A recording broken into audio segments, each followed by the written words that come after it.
이건 단순한 문서가 아니에요. 조선과 청, 그리고 일본까지 삼국 왕실이 가림토로 맺은 비밀 동맹 조약이었습니다. 여기 베를린 국제학술 세미나에서 한 동양계 여성 연구자의 폭탄 선언이 동아시아 국제 정세를 발칵 뒤집어 놓았습니다. 만주족은 한민족과 뿌리가 같습니다. 저희는 중국인이 아닙니다. 그녀가 공개한 건 수백 년 전 한글로 기록된 만주 황족의 비밀 문서였는데요. 이 문서는 단순한 가문 일기가 아니라 청나라와 조선 왕실 간 비밀 혈연 관계와 잊혀진 고대 문자 가림토의 실종까지 증명하고 있었습니다. 게다가 일본 황실까지 관련된 삼국 동맹 조약서인 이건 단순한 역사 해석을 넘어 동아시아의 권력 균형을 뒤흔들 수 있는 폭로였습니다.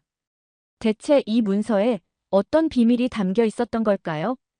그 전에 1초 만에 누를 수 있는 좋아요 버튼 한번 눌러주시면 진실을 밝히려는 이 용기 있는 여정에 큰 힘이 됩니다. 그럼 지금 바로 시작하겠습니다. 안녕하세요. 저는 진루메이라고 합니다. 28살이고 지금 독일 베를린 훔볼트 대학교에서 언어학 석사 과정을 밟고 있습니다. 사실 제 이름부터가 좀 특별하죠. 진루메이, 한국어로는 진로메라고 부르시면 됩니다. 어릴 때부터 친구들이 제 이름이 중국식인지 한국식인지 궁금해했는데 저도 정확히 몰랐어요. 저희 가족은 3대째 중국에서 살아왔습니다. 할아버지께서 젊은 시절 베이징으로 이주하셨고 아버지도 그곳에서 태어나셨죠. 하지만 늘 뭔가 다른 느낌이 있었어요. 다른 중국 가정들과는 조금 다른 분위기라고 할까요? 할아버지는 가끔 알아들을 수 없는 말씀을 하셨고 명절에도 다른 집과는 조금 다른 방식으로 제사를 지내셨습니다. 독일로 유학을 온 건 순전히 언어에 대한 호기심 때문이었어요. 어릴 때부터 여러 언어를 배우는 게 재미있었거든요. 중국어는 물론이고 영어, 독일어, 그리고 대학교 때는 한국어도 배웠습니다. 특히 한국어를 배울 때 신기했던 건 다른 언어들보다 훨씬 쉽게 익혔다는 거예요. 마치 어디선가 들어본 듯한 친숙함이 있었달까요. 베를린에서의 유학 생활은 평범했습니다. 도서관에서 논문을 읽고 세미나에 참석하고 가끔 한국인 친구들과 어울리는 정도였죠. 그런데 작년 겨울 모든 게 바뀌었습니다.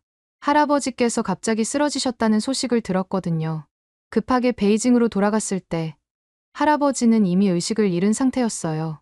병원에서 며칠을 지켜보다가 할아버지께서 잠깐 의식을 되찾으셨을 때의 일이 아직도 생생합니다. 저를 보시더니 힘겹게 말씀하셨어요. 루메이야, 다락방에 검은 상자가 있다. 가림토를 잊지 마라. 그리고는 다시 눈을 감으셨죠. 가림토라는 말이 특히 기억에 남았어요.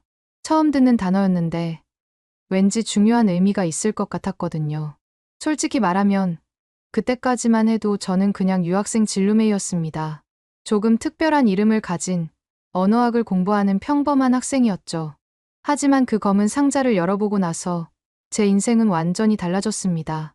제가 누구인지, 우리 가족이 어떤 역사를 가지고 있는지, 그리고 왜 할아버지께서 평생 침묵하셨는지를 알게 된 거죠.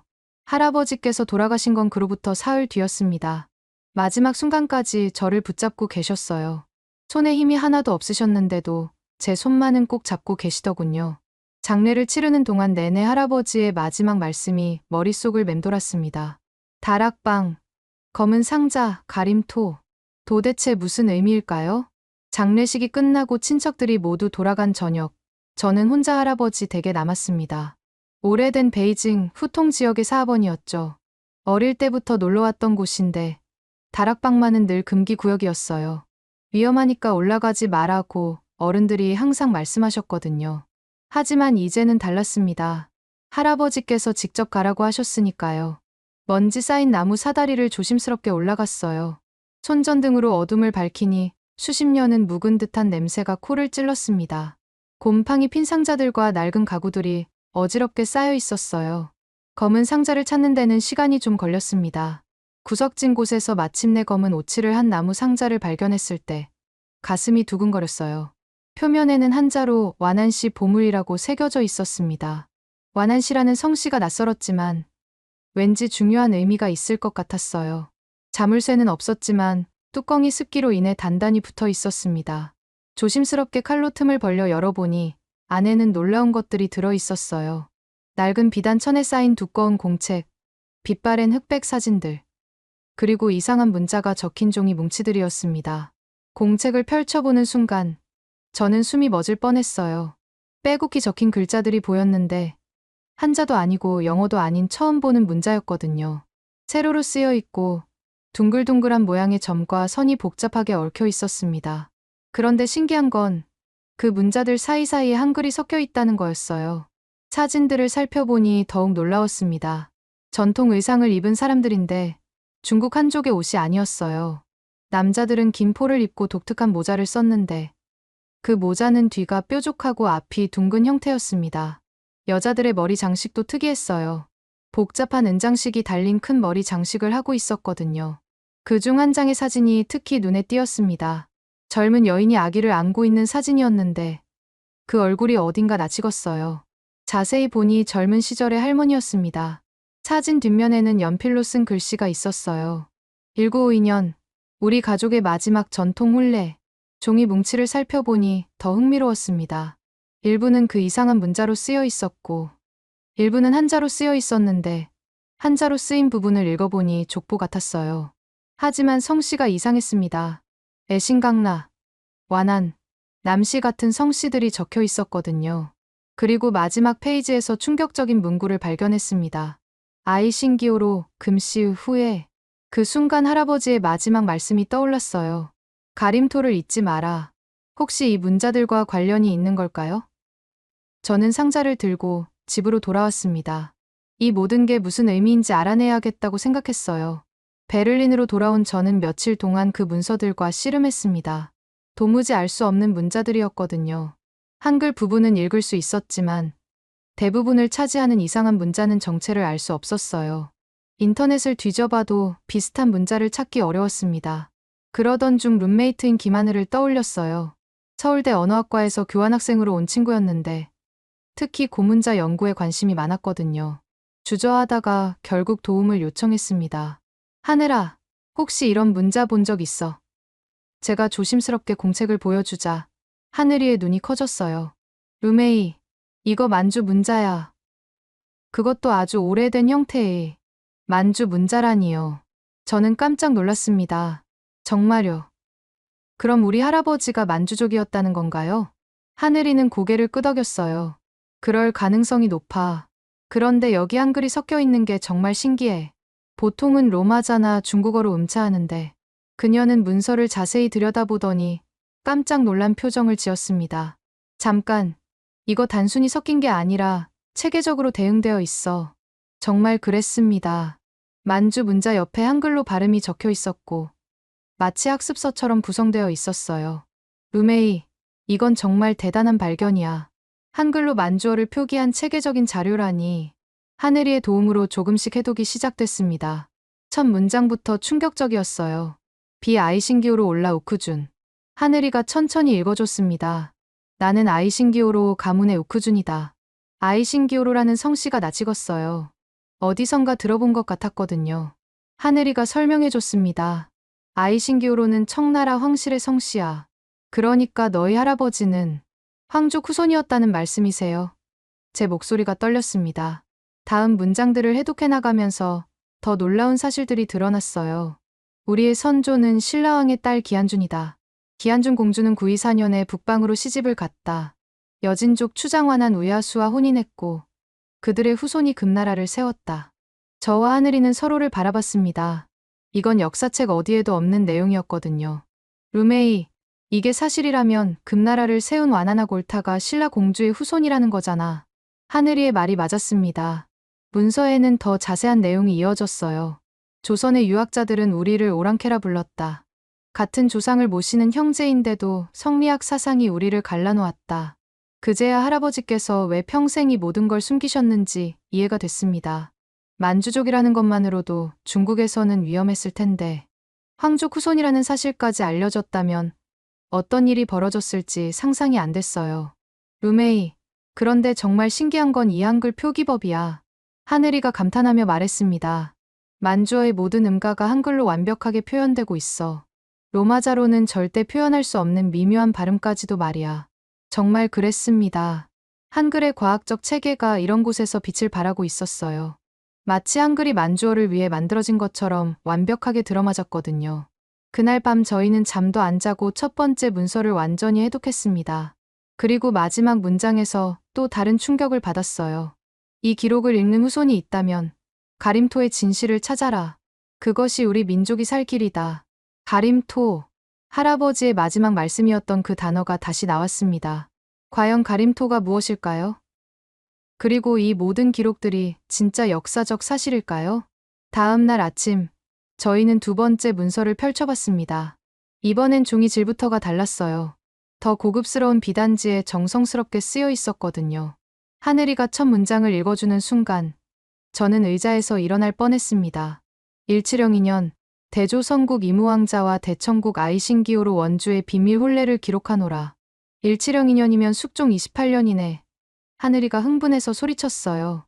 루메이, 이건 정말 엄청난 발견이야. 저도 가슴이 두근거렸습니다. 조선과 청나라 왕실의 비밀 혼인이라니요.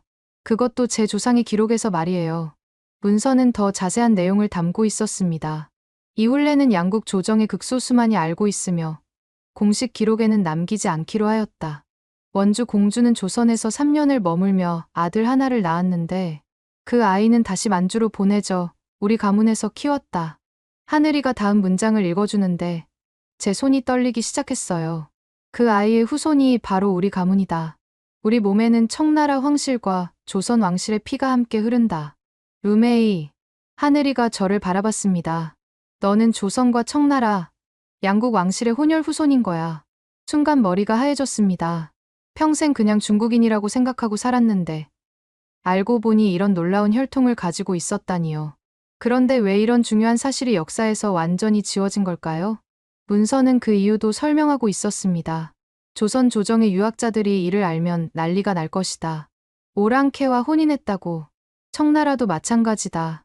조선과 너무 가까워지는 것을 경계했다. 그래서 이 혼인은 역사에서 지워졌다. 하지만 더 놀라운 내용이 이어졌어요. 하지만 양국 왕실은 서로를 인척으로 대했다.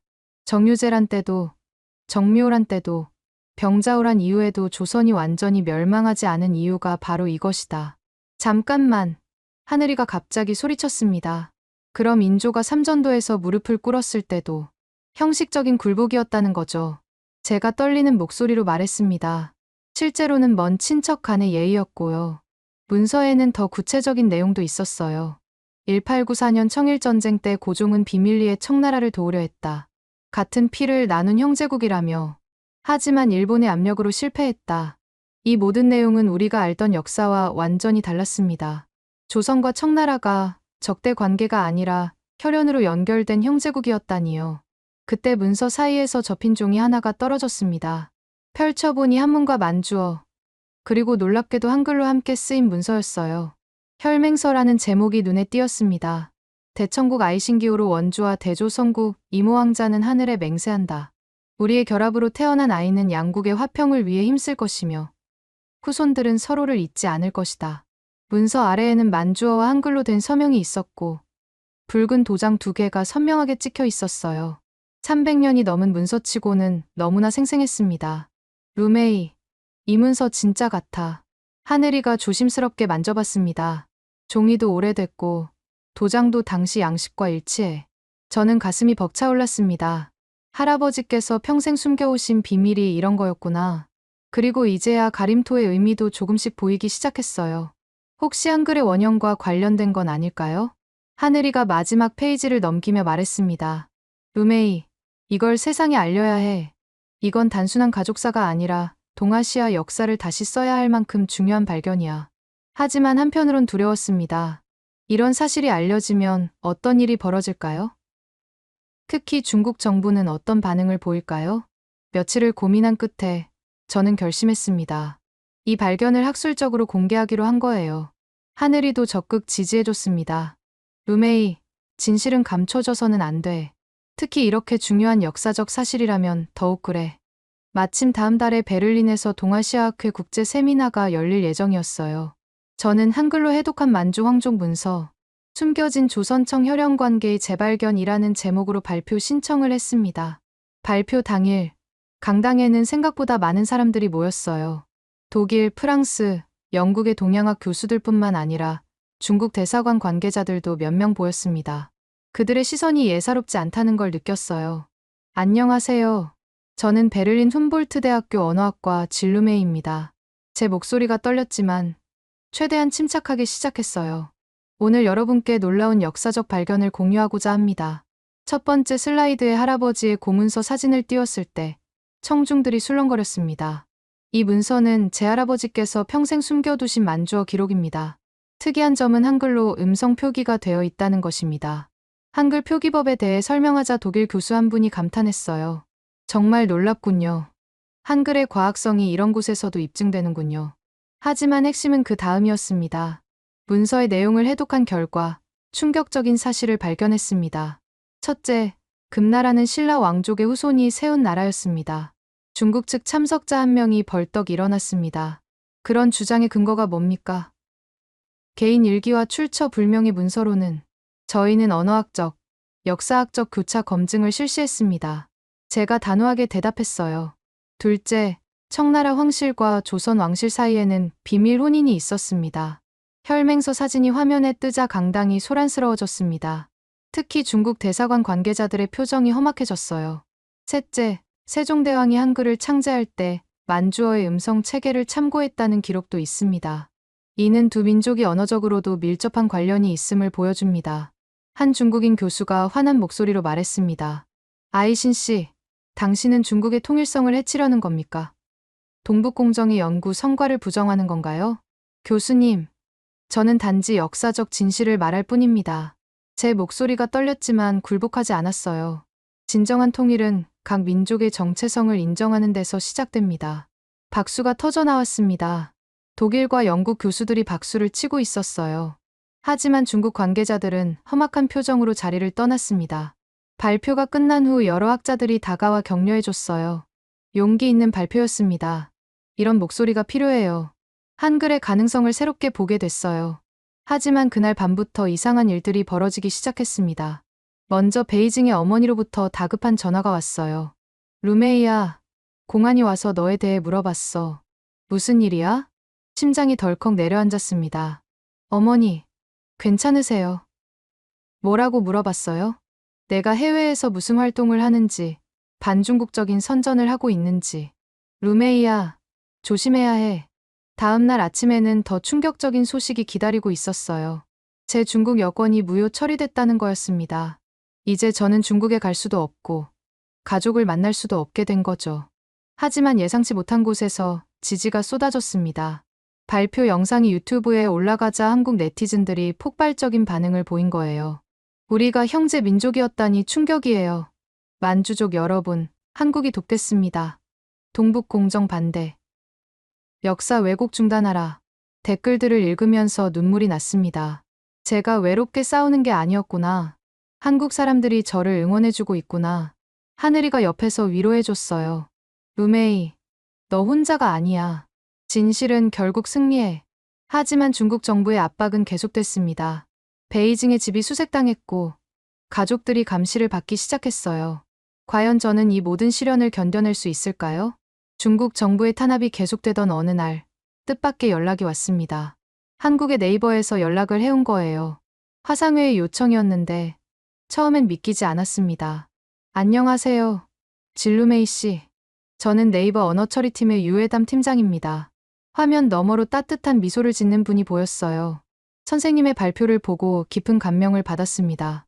감사합니다. 하지만 제가 뭘 도울 수 있을까요? 저는 아직 상황을 파악하지 못하고 있었어요. 저희가 제안하고 싶은 게 있습니다. 만주어 온라인 사전 플랫폼을 만들어드리고 싶어요. 무료로요. 팀장님의 말에 저는 깜짝 놀랐습니다. 정말요? 왜 이런 프로젝트에 관심을 가지시는 건가요? 언어는 민족의 영혼이죠. 그리고 한글이 만주어를 살리는 데 쓰인다면 그것만큼 의미 있는 일이 있을까요? 세종대왕께서도 기뻐하실 겁니다. 그 말을 듣는 순간 가슴이 뜨거워졌어요. 중국에서는 탄압받고 있는데 한국에서는 이렇게 적극적으로 도움을 주겠다고 나서다니. 며칠 후에는 삼성전자에서도 연락이 왔어요. 만주어 학습 앱을 개발하고 태블릿을 지원하겠습니다. 특히 만주어 필기 인식 기능을 넣어서 한글로 쓰면 자동으로 만주 문자로 변환되게 하겠습니다. 놀라운 일들이 연달아 벌어졌습니다. 한국국립국어원에서도 공식적으로 지원을 약속했어요. 표준 만주어 한글 표기법을 공식화하겠습니다. 이제 만주어도 한글로 쓸 수 있는 언어가 되는 거죠. 프로젝트명은 만주어 마당으로 정해졌습니다. 한국의 여러 기업과 기관이 힘을 합쳐 진행하는 대규모 프로젝트였어요. 개발 기간은 석 달. 믿기지 않을 정도로 빠른 속도였죠. 하늘이도 흥분을 감추지 못했어요. 루메이, 이거 정말 역사적인 일이야. 한글이 세계 문자가 되는 순간이라고. 베타 버전이 공개된 첫날부터 반응이 폭발적이었습니다. 전 세계에 흩어진 만주족들이 몰려들기 시작한 거예요. 드디어 우리 언어를 배울 수 있게 됐어요. 한글로 쓰니까 정말 쉬워요. 할아버지가 쓰시던 말들이 여기 다 있네요. 특히 놀라웠던 건 중국 내 만주족들의 반응이었습니다. 비록 공개적으로는 활동할 수 없었지만 VPN을 통해 접속해서 열심히 공부하고 있었어요. 20년 만에 만주어를 다시 쓰게 됐습니다. 한글 덕분에 쉽게 배울 수 있어요. 더 놀라운 건 북한에서도 관심을 보인다는 거였습니다. 스위스 주재 북한 외교관을 통해 조용히 연락이 왔어요. 평양에서도 만주어에 관심이 있습니다. 고구려의 후예로서 이런 문화 복원 사업에 동참하고 싶습니다. 러시아 연해주의 만주족들도 참여했어요. 우리 할머니가 아직 만주어로 자장가를 부르세요. 캐나다에 사는 만주족 청년이 보낸 음성 파일을 들으며 눈물이 났습니다. 사라져가는 언어가 아직 살아 숨쉬고 있었거든요. 한국인들의 참여도 폭발적이었어요. 우리가 형제 민족이었다니. 만주어를 꼭 배우고 싶어요. 케이팝에 만주어를 넣으면 어떨까요? 만주어로 한국 드라마 자막을 만들어 보고 싶어요. 실제로 한 아이돌 그룹이 만주어로 인사하는 영상을 올렸는데 이게 큰 화제가 됐습니다. 문화가 정치를 넘어서는 순간이었어요. 석 달 만에 등록자가 10만 명을 넘었습니다. 매일 수천 명이 만주어를 배우고 한글로 만주어 글을 쓰고 있었어요. 할아버지께서 꿈꿨던 일이 이렇게 빨리 현실이 될 줄은 몰랐습니다. 가장 감동적이었던 순간은 중국의 한 만주족 어린이가 보낸 영상이었어요. 저는 만주 아이예요. 만주어를 배울 수 있어서 좋아요. 한글로 배운 만주어로 또렷하게 말하는 아이의 모습을 보니 벅찬 감동이 밀려왔습니다. 중국 정부는 여전히 저를 탄압했지만 이제 전 세계가 지켜보고 있었어요. 한글과 기술의 힘으로 사라져가는 언어가 다시 살아나는 기적을 목격하고 있었거든요. 만주어 마당이 성공적으로 운영되던 어느 날, 저는 할아버지의 유품을 다시 정리하고 있었습니다. 혹시 놓친 게 있을까 싶어서요. 그러다 상자 바닥에서 작은 비밀칸을 발견했어요. 손가락으로 살짝 눌러보니 딸깍 소리와 함께 열렸습니다. 안에는 두루마리 하나가 들어있었어요. 조심스럽게 펼쳐보니 지금까지 본 것 중 가장 놀라운 문서였습니다. 제목부터 심장을 뛰게 했거든요. 인지인디 작전, 잃어버린 땅의 기억을 되찾는 방법. 인지인디라는 글자가 낯익었어요. 어디선가 본 것 같았는데. 아, 가림토. 할아버지께서 말씀하신 그 단어와 연관이 있는 것 같았습니다. 하늘이와 함께 해독을 시작했어요. 루메이, 이거 봐. 여기 지도가 그려져 있어. 정말 그랬습니다. 하지만 우리가 아는 지도와는 완전히 달랐어요. 중국 대륙 전체에 걸쳐 고조선, 고구려, 백제, 신라의 영토가 표시되어 있었거든요. 이게 정말일까? 저도 믿기지 않았습니다. 요동반도는 물론이고 만주 전체, 심지어 산둥반도까지 우리 민족의 땅으로 표시되어 있었어요. 문서에는 더 충격적인 내용이 적혀 있었습니다. 당나라가 기록을 조작하기 전에 진짜 지도다. 백제의 요동성, 고구려의 평양성이 모두 대륙에 있었다. 신라도 경주뿐만 아니라 산둥반도에 또 다른 서라벌이 있었다. 하늘이가 흥분해서 말했어요. 루메이, 이건 정말 역사를 뒤바꿀 만한 발견이야. 그런데 이 가림토라는 건 뭘까? 다음 페이지를 넘기니 답이 있었습니다. 가림토는 한글의 원형이다. 고조선 시대부터 전해 내려온 우리만의 문자였다. 세종대왕은 이를 바탕으로 훈민정음을 만드셨다. 따라서 한글은 단순한 표현 문자가 아니라 우리 민족 고유의 문명 체계를 담은 성스러운 문자다. 저는 온몸에 전율이 흘렀습니다. 한글이 이런 깊은 역사를 가지고 있었다니요. 그리고 제가 지금 하고 있는 일이 단순히 만주어를 살리는 게 아니라 잃어버린 문명을 복원하는 일이었다니요. 문서 마지막에는 이런 구절이 있었어요. 인지 작전은 무력으로 땅을 되찾는 게 아니다. 기억으로, 언어로, 문화로 되찾는 것이다. 디지털 시대에는 가상의 공간에서도 우리의 문명을 재건할 수 있다. 저는 즉시 한국의 IT 전문가들에게 연락했습니다. AI를 이용해서 이 고지도를 현대적으로 복원할 수 있을까요? 물론입니다. 3D 매핑 기술을 이용하면 당시의 지형과 도시들을 완벽하게 재현할 수 있어요. 삼성의 개발팀장이 흥미롭게 답했습니다. 며칠 후 놀라운 결과물이 나왔어요. 컴퓨터 화면에 펼쳐진 가상의 고대 동아시아 지도를 보는 순간 저는 울음이 터져 나왔습니다. 고구려의 웅장한 평양성, 백제의 찬란한 요동성, 신라의 아름다운 서라벌이 생생하게 재현되어 있었거든요. 이건 단순한 지도가 아니야. 하늘이가 감동에 겨워 말했습니다. 이건 우리가 잃어버린 꿈이야. 잊혀진 영광이고, 더 놀라운 건 이 프로젝트에 전 세계의 동이계의 후손들이 참여하기 시작했다는 거였어요. 몽골의 동호족, 만주의 숙신족, 심지어 일본의 가야계 후손들까지 자료를 보내왔습니다. 저희도 인지 작전에 참여하고 싶습니다. 그들의 메시지에는 간절함이 묻어 있었어요. 잃어버린 연결고리를 찾고 싶습니다. 그때 화면 하단에 작은 로고가 깜빡이는 걸 발견했어요. 아주 작게, 거의 보이지 않을 정도로. 범동이, 글자가 흐릿하게 나타났다가 사라졌습니다. 뭔가 더 큰 조직이 움직이고 있다는 느낌이 들었어요. 하지만 지금은 그것보다 더 중요한 일이 있었습니다. 이 모든 발견을 세상에 알려야 했거든요. 인지작전 문서를 발견한 지 며칠 후, 저는 이상한 꿈을 꾸었습니다. 할아버지께서 나타나셔서 아직 끝이 아니다. 벽 뒤를 바라고 말씀하시는 거였어요. 너무나 생생한 꿈이어서 잠에서 깨자마자 베이징에 있는 작은아버지께 전화를 드렸습니다. 작은아버지, 할아버지 방의 벽 뒤에 뭔가 숨겨둔 게 있을까요? 제 말에 작은아버지가 잠시 망설이시더니 말씀하셨어요. 사실 어릴 때 할아버지께서 벽을 두드리시는 걸 본 적이 있어. 마치 뭔가 확인하시는 것처럼. 며칠 후 작은아버지께서 비밀리에 조사해 보시겠다고 하셨습니다. 공안에 감시가 있었지만 가족들이 힘을 합쳐 할아버지 방의 벽을 살펴본 거죠. 그리고 정말로 발견했습니다. 벽난로 뒤편 벽돌 하나가 살짝 움직였고 그 안에서 또 다른 상자를 찾아낸 거예요. 이번엔 검은색이 아니라 붉은 칠을 한 나무 상자였습니다. 루메이야, 정말 있었어. 작은아버지의 흥분된 목소리가 화상통화를 통해 들려왔습니다. 상자 표면에 이상한 문자들이 새겨져 있는데 내가 연구하던 그 가림토 같아. 상자를 조심스럽게 열어보니 안에는 3개의 두루마리가 들어 있었어요. 각각 다른 색깔의 비단에 쌓여 있었습니다. 흰색, 붉은색, 그리고 노란색. 첫 번째 흰색 두루마리를 펼쳐보는 순간 저는 숨이 멎을 뻔했어요. 대조선국, 대청국, 대일본국 3국 비밀 동맹 조약서라는 제목이 가림토로 적혀 있었거든요. 하늘이와 함께 해독을 시작했습니다. 루메이, 이거 정말 대박이야. 일본까지 포함된 3국 동맹이라니. 조약서의 내용은 상상을 초월했어요. 1752년, 새 나라는 하늘에 맹세한다. 우리는 본래 같은 뿌리에서 나온 형제국이다. 비록 지금은 다른 이름을 쓰고 있으나 위기의 때에는 서로 돕기로 한다. 더 놀라운 건 서명 부분이었습니다. 조선은 영조, 청나라는 걸륭제, 그리고 일본은 도쿠가와 요시무네의 친필 서명이 있었어요. 모두 가림토로 서명했더라고요. 잠깐, 그럼 일본 쇼군도 가림토를 알았다는 거야? 하늘이가 놀라서 물었습니다. 두 번째 붉은색 두루마리에 그 답이 있었어요. 일본 황실의 조상 또한 백제에서 건너간 왕족이다. 따라서 가림토는 세 나라 모두의 공통 문자이다.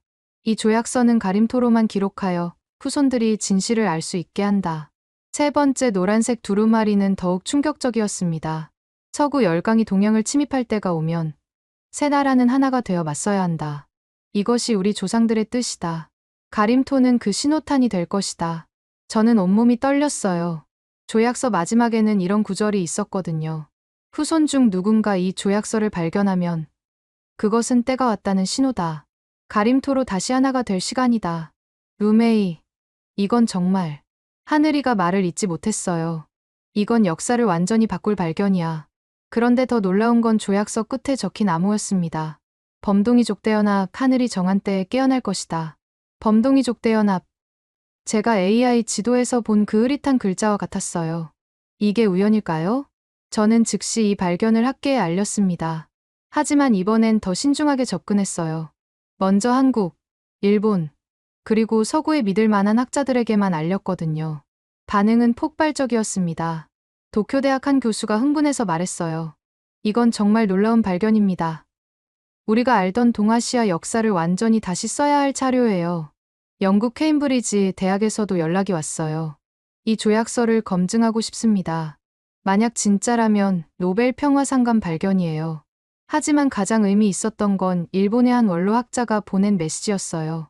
제 할아버지께서 돌아가시기 전에 가림토에 대해 말씀하신 적이 있습니다. 그때는 이해하지 못했는데 이제야 그 의미를 알겠네요. 중국 정부는 이번에도 강력하게 반발했지만 이미 너무 늦었어요. 진실은 이미 세계로 퍼져나가고 있었거든요. 그리고 무엇보다 이제 저 혼자가 아니었습니다. 전 세계의 동이족 후손들이 깨어나고 있었어요. 할아버지의 마지막 유언이 이제야 완전히 이해됐습니다. 가림토는 단순한 문자가 아니라 잃어버린 형제들을 다시 하나로 모을 열쇠였던 거예요. 삼국 비밀 동맹 조약서가 공개되자 전 세계가 들썩였습니다. CNN, BBC, NHK 등 주요 언론사들이 앞다투어 보도했고 학계는 완전히 뒤바뀌었어요. 특히 BBC에서 저에게 다큐멘터리 제작을 제안했을 때는 꿈만 같았습니다. 사라지는 언어를 한글로 구하다, 진루메이의 도전이라는 제목으로 제작이 시작됐어요. 6개월간의 촬영 동안 저는 전 세계를 다녔습니다. 비록 중국에는 갈 수 없었지만 다른 나라에 흩어진 만주족들과 동이족 후손들을 만날 수 있었어요. 가장 감동적이었던 순간은 몽골 울란바토르에서 만난 할아버지였습니다. 82세의 연세에도 가림토를 기억하고 계셨거든요. 어린 시절 할아버지께서 가르쳐주신 문자야. 이게 한글의 뿌리였다니.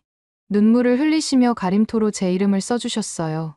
일본 교토에서는 더 놀라운 발견이 있었습니다. 한 고풍스러운 절의 지하에서 가림토로 쓰인 고문서들이 발견된 거예요. 백제에서 건너온 왕족들이 남긴 기록이라고 주지스님이 설명해 주셨습니다. 오랫동안 금고에 보관해왔는데 이제야 그 의미를 알겠네요. 한국에서의 촬영은 특별했습니다. 세종대왕 동상 앞에서 인터뷰할 때 저는 이렇게 말했어요. 세종대왕께서 한글을 만드실 때 분명 이런 미래를 내다보셨을 거예요. 한글이 우리 민족뿐만 아니라 모든 형제 민족들의 언어를 살리는 도구가 될 거라고 말이죠. 만주어마당은 이제 100만 명이 넘는 사용자를 보유한 글로벌 플랫폼이 됐어요. 매일 수만 명이 접속해서 잃어버린 언어를 배우고 잊혀진 역사를 되찾고 있었습니다. 심지어 아프리카의 소수 부족들까지 한글 표기법에 관심을 보이기 시작했어요. 다큐멘터리가 방영되자 반응은 폭발적이었습니다. 첫 방송 시청률은 BBC 다큐멘터리 역대 최고를 기록했고 70여 개국에 수출됐어요. 특히 아시아 지역에서는 연일 재방송됐고 각국 정부들이 언어 보존 정책을 재검토하기 시작했습니다. 가장 뜻밖이었던 건 중국 내부의 변화였어요. 웨이보와 각종 SNS에서 지지 글들이 쏟아져 나왔거든요. 물론 금세 삭제됐지만 계속해서 새로운 글들이 올라왔어요. 만주족도 그들의 언어를 지킬 권리가 있다. 동북공정은 역사 왜곡이다. 진실을 말하는 루메이를 지지한다. 1년 후, 더 놀라운 소식이 전해졌습니다. 다큐멘터리가 아카데미 다큐멘터리상 후보에 올랐다는 거였어요. 그리고 마침내 수상 소식을 듣게 됐을 때 저는 할아버지 영정 앞에서 한참을 울었습니다. 시상식 무대에 선 순간 전 세계가 지켜보는 가운데 저는 이렇게 말했어요. 이 상은 제 것이 아닙니다. 침묵 속에서 살아온 모든 만주족들, 그리고 우리를 도와준 한국인들의 것입니다. 특히 하늘에서 지켜보고 계실 할아버지께 바칩니다. 그리고 마지막 한마디를 덧붙였습니다. 인지, 그것은 피를 되찾는 일입니다. 땅이 아니라 기억을, 영토가 아니라 영혼을 되찾는 일이죠. 수상 이후 더 큰 변화들이 일어났습니다. 유네스코에서 만주어 한글 표기법을 인류 무형문화유산으로 등재했고 여러 나라에서 만주어 학교 설립을 지원하기 시작했어요. 무엇보다 전 세계 동이족 후손들이 자신들의 정체성을 당당히 드러내기 시작했습니다. 그날 밤 컴퓨터로 인지지, 복원 프로젝트를 확인하다가 화면 하단에서 다시 그 로고를 봤어요. 이번엔 더 선명하게 나타났습니다. 범동이족 떼어나 새로운 시대가 시작된다. 저는 미소를 지었습니다. 할아버지께서 심어주신 작은 씨앗이 이제 거대한 나무가 되어 열매를 맺고 있었어요. 한글은 정말로 세계의 문자가 됐고 잃어버린 형제들이 하나씩 깨어나고 있었습니다. 창밖으로 베를린의 야경이 보였어요. 이곳에서 시작된 작은 발견이 이제 온 세상을 바꾸고 있었습니다. 언어는 정말로 민족의 영혼이었고 한글은 그 영혼들을 다시 하나로 묶어주는 끈이었어요. 할아버지, 저희가 해냈어요. 가림토의 진짜 의미를 찾았고 우리의 목소리를 세상에 들려줬어요. 영정사진 속 할아버지가 환하게 웃고 계시는 것 같았습니다. 오늘의 사연은 여기까지입니다. 중국에서 태어나 독일에서 공부하던 평범한 유학생이 한글과 만주어로 기록된 문서를 통해 청, 조선, 일본 세 왕실의 비밀 동맹을 밝혀낸 이야기, 그리고 가림토라는 잊혀진 문자를 통해 동이족 전체의 기억을 되살린 여정이었습니다.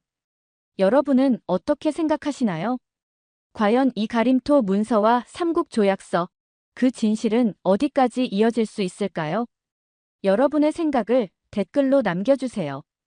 오늘의 이야기 흥미롭게 보셨다면 구독과 좋아요 한 번씩 꼭 눌러주세요. 잊혀진 역사를 다시 꺼내는 이 여정에 여러분도 함께 해주시길 바랍니다. 이상 감동시대였습니다. 감사합니다. 이 비석에 적힌 글자, 제가 찾던 무크리와 완전히 똑같아요. 지금까지 우리가 알던 고구려 역사는 전부 잘못됐어요. 여기 몽골의 수도 울란바토르 근처 초원에서 전 세계 역사학계가 발칵 뒤집힐 만한 놀라운 일이 벌어졌습니다.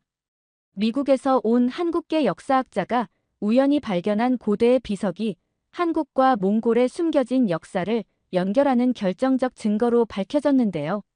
하지만 이를 두고 중국 학자들이 격렬히 반발하며 긴장감이 고조되고 있는 상황입니다. 과연 이 비석이 품고 있는 진짜 비밀은 무엇일까요? 좋아요 한 번씩만 부탁드리면서 지금 바로 시작하겠습니다. 안녕하세요. 저는 엠버 김입니다. 본명은 김은별인데 미국에서 태어나 자라면서 엠버라는 영어 이름을 더 많이 써왔어요. 아버지는 한국에서 이민 오신 분이고 어머니는 독일계 미국인이거든요. 지금은 뉴욕에 있는 컬럼비아 대학교에서 동아시아 역사를 연구하고 있는 역사학자입니다. 사실 제가 한국사를 전공하게 된 건 정말 우연한 계기였어요. 어릴 때부터 아버지께서 한국 이야기를 많이 들려주셨지만 솔직히 그때는 별로 관심이 없었거든요. 미국에서 태어난 저에게는 그냥 아버지, 나라의 옛날 이야기 정도로만 느껴졌으니까요. 오히려 친구들과 다르다는 게 부끄럽기도 했어요. 그런 제가 한국사에 빠져들게 된 건 대학원 박사 과정 3년 차에 접한 한 문헌 때문이었습니다. 원래 제 전공은 고대 유럽사였거든요. 로마 제국이나 비잔틴 제국 같은 서양 고대사를 주로 연구했어요. 그런데 서기 7세기에 쓰인 중세 그리스어 문헌을 정리하던 중 이상한 내용을 발견했습니다. 돌궐에게 쫓겨난 유연족이 어떤 나라로 망명했다는 기록이었는데 그 나라의 이름이 무크리였어요. 처음 보는 이름이었습니다. 제가 아무리 동서양 고대사를 공부했어도 들어본 적이 없는 신비한 나라였죠. 그런데 이상하게도 그 이름이 계속 머릿속에서 맴돌았어요. 마치 어디선가 들어본 것 같은 익숙함이 있었거든요. 어린 시절 아버지께서 들려주신 고구려 이야기들이 문득 떠올랐습니다. 주몽이라는 영웅, 하늘에서 내려온 해모수, 그리고 광활한 북방 땅의 이야기들 말이에요. 혹시나 해서 한국사 관련 자료들을 뒤적이기 시작했는데 점점 더 흥미로운 연결고리들이 보이기 시작했어요. 지도 교수님조차 이 무크리가 정확히 어디에 있었던 나라인지 모르겠다고 하셨어요. 몇몇 동료 교수님들께도 여쭤봤지만 모두 고개를 젓더군요. 이 미스터리는 저를 완전히 사로잡았습니다. 밤잠을 설쳐가며 도서관과 온라인 데이터베이스를 뒤졌지만 무크리에 대한 단서는 거의 찾을 수 없었어요. 그렇게 몇 개월이 흘렀을 때 뜻밖의 이메일 한 통이 제게 날아왔습니다. 발신인은 몽골 국립대학교의 바트자르갈 교수였어요. 제목을 보는 순간 심장이 쿵쾅거렸죠. 당신이 찾는 무크리는 바로 이곳에 있습니다. 저는 손을 떨며 그 메일을 열었습니다. 그리고 그 순간부터 제 뿌리를 찾아가는 가장 놀라운 여정이 시작됐습니다. 바트자르갈 교수님의 이메일을 열어보는 순간 저는 숨을 멈춰버렸습니다. 첨부 파일에는 몽골의 수도 울란바토르에서 서쪽으로 200km 떨어진 초원지대의 고고학 발굴, 현장 사진들이 담겨 있었거든요. 첫 번째 사진을 보는 순간 제 가슴 깊은 곳에서 무언가가 꿈틀거리는 걸 느꼈어요. 끝없는 초원 위에 자리한 거대한 돌무지 무덤의 모습이 왜 이렇게 익숙하게 느껴지는 걸까요? 어릴 때 아버지께서 보여주셨던 고구려 유적 사진들이 문득 떠올랐습니다. 그때는 그냥 아버지 나라의 옛날 건물 정도로만 여겼는데 지금 보니 그 기억들이 새롭게 살아나는 것 같았어요. 한국인의 피가 반 섞인 제게는 분명 남다른 의미가 있을 거라는 예감이 들었습니다. 교수님의 상세한 설명을 읽어가며 저는 점점 더 놀라지 않을 수 없었어요. 이 무덤들은 고구려 양식의 사방신 벽화가 그려져 있고 전실과 현실이 명확히 구분된 독특한 구조를 가지고 있다고 했습니다. 저는 급하게 제 연구실 서가에서 고구려 고분 연구서를 꺼내 비교해봤죠. 책장을 넘기며 확인할수록 가슴이 더욱 뛰었어요. 구조와 양식이 놀랍도록 일치했거든요. 더욱 흥미진진한 건 조바타르도 다리강가 지역에서 계속 발견되고 있는 고구려 성터들에 대한 정보였습니다. 교수님은 명마를 길러내야 했던 고구려에게 몽골이 얼마나 중요한 거점 역할을 했을지 모른다고 설명해 주셨어요. 저는 이 말을 들으며 마치 1500년 전 제 조상들의 숨결이 느껴지는 것 같았습니다. 한국인인 아버지를 통해 흐르는 그 피가 저에게 말을 걸어오는 것만 같았거든요. 그런데 정말 저를 전율케 한 건 교수님이 함께 보내주신 고문원 자료였습니다. 서기 618년에 쓰인 중세 그리스어 역사서에 대한 내용이었거든요. 그 문헌에는 유연히 돌궐에게 멸망한 후 그 후에 세력이 무클이라는 나라로 망명했다는 기록이 있다고 했어요. 바로 제가 몇 개월째 밤잠을 설쳐가며 찾고 있던 그 신비한 나라 무클이었습니다. 교수님의 설명은 더욱 충격적이었어요. 고구려가 중국에서는 고구리라는 이름으로 알려졌지만 서역이나 동로마 제국 같은 서쪽 지역에서는 맥의 나라라는 뜻인 무크리로 불렸다는 거였거든요. 저는 컴퓨터 앞에서 한동안 멍하니 앉아 있었습니다. 제가 찾던 그 신비한 나라, 무크리가 바로 아버지의 조상들이 세웠던 고구려였다니요. 마치 운명이 저를 이끌어온 것 같은 신비한 감정이 온몸을 휘감았어요. 그날 밤 저는 도저히 잠들 수가 없었어요. 창밖으로 보이는 뉴욕의 네온사인들, 너머로 몽골 초원의 별이 총총한 하늘이 아른거리는 것 같았습니다. 한국인 아버지와 독일계 미국인 어머니 사이에서 태어난 저에게 이 발견은 단순한 학술적 호기심을 넘어선 무언가였어요. 제 정체성의 뿌리를 찾아가는 여정의 시작이었습니다. 울란바토르 공항에 내린 순간부터 저는 이상한 설렘을 감출 수 없었습니다. 건조한 대륙성 기후와 드넓은 초원의 냄새가 코끝을 스쳤는데 왜인지 낯설지 않았어요. 마치 오래전부터 알고 있던 향기 같았거든요. 한국계 혼혈인 제게는 이 모든 감각이 새롭고도 익숙한 모순된 감정을 불러일으켰습니다. 바트자르갈 교수님이 직접 마중을 나와주셨는데 첫 만남부터 예상과 달랐어요. 교수님은 제가 상상했던 것보다 훨씬 젊고 열정적이었습니다. 무엇보다 제가 한국계라는 걸 아시고는 특별한 친근감을 보여주셨어요. 당신의 조상들의 땅을 함께 탐험해봅시다 라고 말씀하시는 교수님의 따뜻한 미소에서 저는 마음 깊은 곳에서 올라오는 뭉클함을 느꼈습니다. 차를 타고 시내로 향하는 길에 교수님이 말씀하신 내용은 정말 놀라웠어요. 몽골어의 어순이 한국어와 매우 비슷하다는 것부터 시작해서 성황신앙이나 씨름, 매사냥 같은 전통 풍습들이 고구려의 것과 흡사하다는 설명이었거든요. 미국에서 태어난 저는 이런 전통 문화에 대해서는 아버지께 들은 이야기 정도만 알고 있었는데 그 기억들이 하나둘씩 되살아나기 시작했어요. 특히 교수님이 언급한 몽골 미사에 기록된 내용은 충격적이었습니다. 몽골 부족의 어머니로 여겨지는 알랑구아가 고주몽의 셋째 딸이라는 기록이 있다는 거였거든요. 어린 시절 아버지께서 들려주신 주몽 이야기가 생생하게 떠올랐어요. 그때는 그냥 신화 같은 옛날 이야기로만 들었는데 이렇게 실제 역사와 연결될 줄은 꿈에도 몰랐습니다. 저는 차창 밖으로 펼쳐진 몽골 초원을 바라보며 복잡한 감정에 휩싸였어요. 한국인 아버지의 피가 반쯤 흐르는 제게 이 땅은 어떤 의미일까요? 뉴욕에서 자란 저에게는 낯선 땅이지만 동시에 제 피 속에 흐르는 무언가가 이곳을 기억하고 있는 것 같았거든요. 교수님의 설명을 들을수록 이 모든 연결고리가 우연이 아니라는 확신이 점점 강해졌습니다. 울란바토르에서 서쪽으로 200km 떨어진 발굴 현장으로 향하는 동안 교수님은 더욱 흥미로운 이야기들을 들려주셨어요. 브리아트 자치공화국에 전해 내려오는 게세르 신화에 대한 설명은 특히 인상 깊었습니다. 하늘신 히르마스가 지상의 악을 제거하기 위해 게세르를 땅으로 내려보냈다는 이야기가 아버지께 들었던 환웅, 신화와 너무도 닮아 있다는 거였죠. 발굴 현장에 도착했을 때는 이미 해가 기울어가고 있었어요. 하지만 저는 피로감보다는 뭔가 벅찬 감정이 앞섰습니다. 마치 오래 잃어버렸던 고향에 돌아온 것 같은 기분이었거든요. 그날 밤 천막 안에서 잠자리에 들면서 저는 내일부터 시작될 조사가 단순한 학술 연구를 넘어 제 정체성을 찾아가는 여정이 될 거라는 예감이 들었어요. 다음 날 새벽, 저는 몽골 초원의 일출을 보며 마음 깊은 곳에서 올라오는 묘한 감정을 억누를 수 없었습니다. 드넓은 초원 위로 떠오르는 붉은 태양이 마치 1500년 전 제 조상들도 바라봤을 그 모습 그대로인 것 같았어요. 뉴욕에서 태어나 자란 제게 이런 광활한 자연은 낯설었지만 동시에 가슴 한구석이 뭉클해지는 건 왜일까요? 아버지의 피가 저에게 이 땅의 기억을 전해주고 있는 건 아닐까 하는 생각이 들었거든요. 바트자르갈 교수님과 함께 발굴 현장으로 향하는 길에 저는 복잡한 마음이 교차하는 걸 느꼈어요. 한국계 혼혈인 제게 이 발견은 단순한 학술적 호기심을 넘어선 무언가였습니다. 마치 오래전 잃어버린 제 일부를 되찾으러 가는 기분이었거든요. 어린 시절 아버지의 고향 이야기에 별 관심이 없었던 제가 이제는 그 모든 기억들이 새로운 의미로 다가오고 있었어요. 발굴 현장에 도착하자마자 저를 압도한 건 그 엄청난 규모였습니다. 돌무지 무덤들이 초원 곳곳에 점점이 흩어져 있는 모습은 정말 장관이었어요. 교수님의 안내로 가장 잘 보존된 무덤 하나에 들어가 보았는데 그 순간 저는 말 그대로 숨이 막혔습니다. 전실과 현실이 명확히 구분된 구조, 벽면에 그려진 사방심, 벽화의 정교함이 제가 아버지께 들었던 고구려 고분 이야기와 완벽히 일치했거든요. 무덤 안에서 가장 인상 깊었던 건 벽화에 그려진 사신도였어요. 청룡,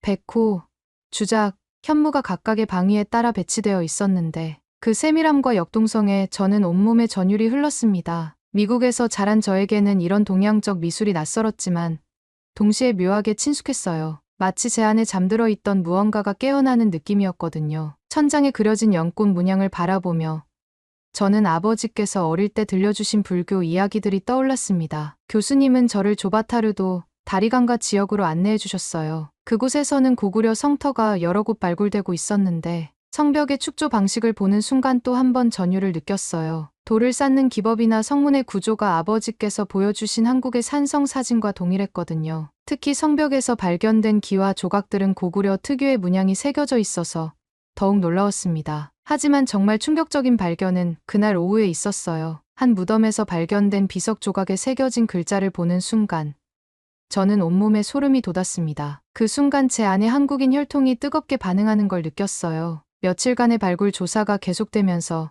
저는 예상하지 못한 감정의 변화를 경험하기 시작했습니다. 한국계 혼혈로 태어나 미국에서 자란 저에게 이 몽골 땅에서의 경험은 단순한 학술 연구를 넘어선 무언가였어요. 마치 제 안에 잠들어 있던 또 다른 정체성이 서서히 깨어나는 느낌이었거든요. 바트자르갈 교수님과 함께 일하는 현지 몽골인 연구원들과 대화를 나누면서 저는 정말 놀라운 문화적 발견들을 하기 시작했습니다. 어느 날 저녁, 텐트 주변에서 현지 연구원들과 함께 식사를 하고 있을 때였어요. 나이 지긋한 연구원 한 분이 제게 다가와 몽골어로 뭔가를 말씀하시더군요. 통역을 통해 들어보니 정말 가슴이 뭉클했습니다. 한국 핏줄을 가진 당신이 우리의 잃어버린 연결고리를 찾으러 와줘서 정말 기쁘다는 말씀이었거든요. 그 순간 저는 제가 지금까지 느껴본 적 없는 소속감 같은 걸 경험했어요. 뉴욕에서는 항상 한국인도 미국인도 아닌 애매한 존재로 느꼈는데 이곳에서는 오히려 다리 역할을 하는 특별한 존재로 받아들여지는 기분이었습니다. 그날 밤 그분은 저에게 몽골에 전해 내려오는 알랑고와 전설을 정말 자세히 들려주셨어요. 하늘에서 내려온 빛으로 잉태되어 영웅을 낳았다는 이야기를 듣는 순간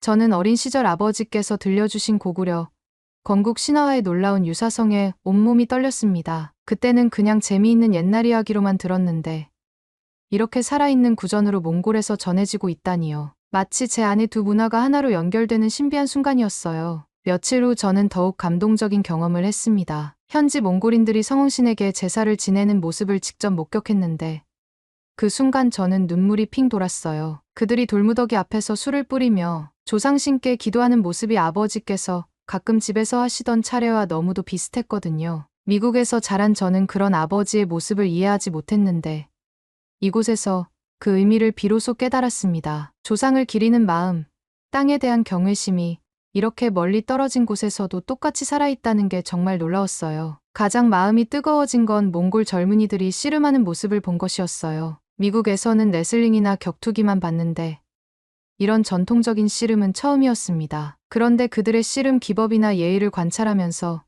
아버지께서 어릴 때 보여주신 한국 씨름 동영상과 거의 차이가 없다는 걸 깨달았어요. 저는 그들과 함께 어울리며 웃고 떠들면서 언어는 달라도 마음은 통한다는 걸 진심으로 느꼈습니다. 특히 한 젊은 몽골인이 제게 씨름 기법을 가르쳐 주려 할 때 저는 처음으로 제 안에 한국인 혈통이 자랑스럽다는 생각이 들었어요. 교수님은 제게 더욱 가슴 뜨거운 이야기들을 들려주셨습니다. 몽골어에서 아버지를 뜻하는 아바라는 말이 한국어의 아버지와 어원이 같다는 것, 강강수월래와 비슷한 전통 무용이 있다는 것, 곰을 신성시하는 토템 문화까지 공유하고 있다는 사실들이요. 그날 밤 저는 몽골 초원의 별빛 아래 앉아 깊은 사색에 잠겼어요. 제가 지금까지 잃어버렸다고 생각했던 제 정체성의 한 부분이 사실은 이렇게 넓은 땅에 뿌리 내리고 있었다는 깨달음에 가슴이 벅찼거든요. 며칠 후 저는 이번 발견에 대해 현지에서 열린 작은 학술회의에서 발표할 기회를 갖게 됐습니다. 한국계 혼혈인 제가 몽골에서 고구려의 흔적을 찾아낸다는 이야기 자체가 많은 관심을 끌었거든요. 저는 설레는 마음으로 지금까지의 발견들을 정리해서 발표했어요. 돌무지 무덤의 구조,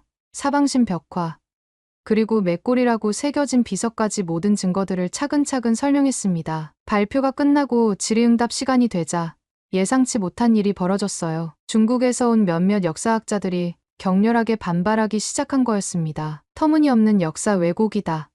한국인의 피가 섞인 연구자가 편향된 해석을 하고 있다는 식으로 공격적으로 비판했어요. 그 순간 저는 가슴이 철렁 내려앉는 걸 느꼈습니다. 제가 한국계라는 이유로 제 연구의 객관성까지 의심받다니요. 특히 한 중국 학자는 이런 식으로 역사를 자의적으로 해석하면 동북아시아 전체의 역사가 왜곡된다고 목소리를 높였어요. 저는 그 말을 들으며 마음 깊은 곳에서 올라오는 복잡한 감정들과 마주해야 했습니다. 제가 정말 객관적으로 연구하고 있는 걸까요? 아니면 무의식적으로 제한국인 혈통에 이끌려 편향된 시각을 갖고 있는 걸까요? 그런 의문이 머릿속을 가득 채웠어요. 회의가 끝난 후 바트자르갈 교수님이 저를 위로해 주셨지만 저는 쉽게 마음을 추스르지 못했습니다. 뉴욕에서 자라면서 항상 정체성에 대한 고민이 있었는데 이번 일로 그 상처가 다시 도드라지는 기분이었거든요. 한국인도 미국인도 아닌 애매한 존재로서 느꼈던 외로움이 다시 밀려왔어요. 혹시 제가 학자로서가 아니라 혈통적 편견으로 이 연구에 접근하고 있는 건 아닐까 하는 자책감까지 들었습니다. 그날 밤 저는 홀로 초원을 걸으며 깊은 생각에 잠겼어요. 별이 총총한 하늘을 바라보면서 제가 정말 무엇을 위해 이 연구를 하고 있는지 자문해봤습니다. 단순히 학술적 호기심일까요? 아니면 제 뿌리를 찾고 싶은 개인적 욕망일까요? 아버지께서 들려주신 고구려 이야기들이 어린 시절 제게는 그저 먼 나라의 옛날 이야기였는데 언제부터인가 제 정체성이 중요한 부분이 되어 있었어요. 며칠간 현지 연구팀 분위기도 위축됐습니다. 중국 측의 압력으로 추가 발굴 허가가 지연되기 시작했고 일부 몽골 연구원들도 더 이상의 협력을 꺼리는 눈치였어요. 저는 혼란스러웠지만 동시에 분명한 신념도 생겼습니다. 이 역사적 진실은 누군가의 이익이나 편견을 위해 묻혀서는 안 된다는 생각이 들었거든요. 제가 한국계라서가 아니라 한 명의 역사학자로서 진실을 밝혀야 한다는 사명감이 가슴 깊은 곳에서 솟아올랐어요. 그 순간 저는 깨달았습니다. 제 정체성의 복잡함이 오히려 이 연구에 힘이 될 수 있다는 걸 말이에요. 동서양을 아우르는 시각으로 역사를 바라볼 수 있는 제만의 독특한 관점이 있다는 거요. 며칠간의 혼란과 자기 의심 속에서도 저는 포기할 수 없었어요. 마음 한구석에서는 여전히 뜨거운 무언가가 꿈틀거리고 있었거든요. 그것이 한국인으로서의 자긍심인지 아니면 학자로서의 사명감인지는 확실하지 않았지만 분명한 건 이 진실을 끝까지 밝혀내야 한다는 간절함이었습니다. 바트자르갈 교수님도 제 마음을 이해해 주시며 더 깊이 있는 연구를 계속할 수 있도록 도와주셨어요. 그러던 어느 날 저는 교수님과 함께 지금까지 수집한 모든 자료들을 종합적으로 분석하는 시간을 가졌습니다. 컴퓨터 화면에 펼쳐진 수많은 문헌들과 언어학적 분석 자료들을 보면서 저는 마치 거대한 퍼즐의 마지막 조각이 맞춰지는 듯한 전율을 느꼈어요. 일본 고어 대사전에 명시된 무쿠리는 몽골, 고쿠리는 고구려라는 기록, 서기 618년 중세 그리스어 문헌의 무쿠리 기록, 그리고 맥고리의 중국식 발음이 머가리가 되어 몽골이 되었다는 언어학적 분석까지 모든 것이 하나의 그림을 그려내고 있었습니다. 그 순간 저는 깨달았어요. 제가 여기서 느끼는 이 벅찬 감정은 단순한 학술적 흥분이 아니라는 걸 말이에요. 이것은 오랫동안 잃어버렸던 제 정체성의 한 부분을 되찾는 순간이었습니다. 뉴욕에서 자라면서 항상 어디에도 완전히 속하지 못한다고 느꼈던 제가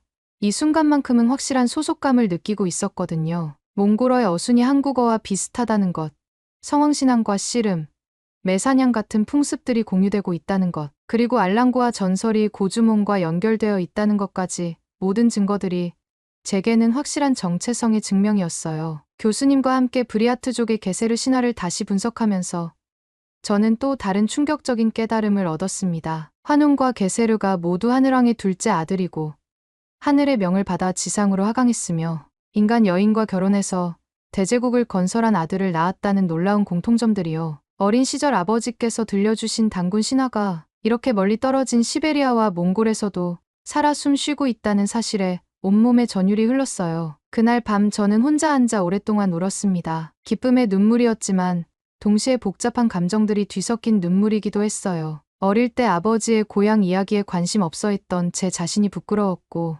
동시에 이렇게라도 제 뿌리를 찾게 된 것에 감사했습니다. 한국계라는 제 정체성이 부담이 아니라 축복이라는 걸 비로소 깨달은 순간이었거든요. 제가 가진 동서양을 아우르는 시각이 오히려 이런 역사적 진실을 발견하는 데 도움이 되었다는 것도요. 이제는 누구도 부정할 수 없는 확실한 문헌적, 언어학적 증거들이 있었습니다. 몽골이 고구려에 숨겨진 땅이었다는 역사적 진실 말이에요. 확실한 증거를 확보한 후 저는 바트자르갈 교수님과 함께 국제학술회의를 개최하기로 결심했습니다. 이번에는 몽골과 한국, 그리고 서양의 여러 학자들을 초청해서 제대로 된 검증을 받고 싶었어요. 한국계 혼혈인 제가 발견한 이 역사적 진실을 세상에 당당하게 알리고 싶었거든요. 준비 과정에서 제 마음은 떨렸지만 동시에 이상한 평온함도 느꼈어요. 마치 제가 태어나서 해야 할 일을 하고 있다는 확신이 들었거든요. 회의 당일 울란바토르의 한 컨퍼런스 홀에는 정말 많은 학자들이 모였습니다. 한국에서 온 역사학자들, 몽골의 연구진들,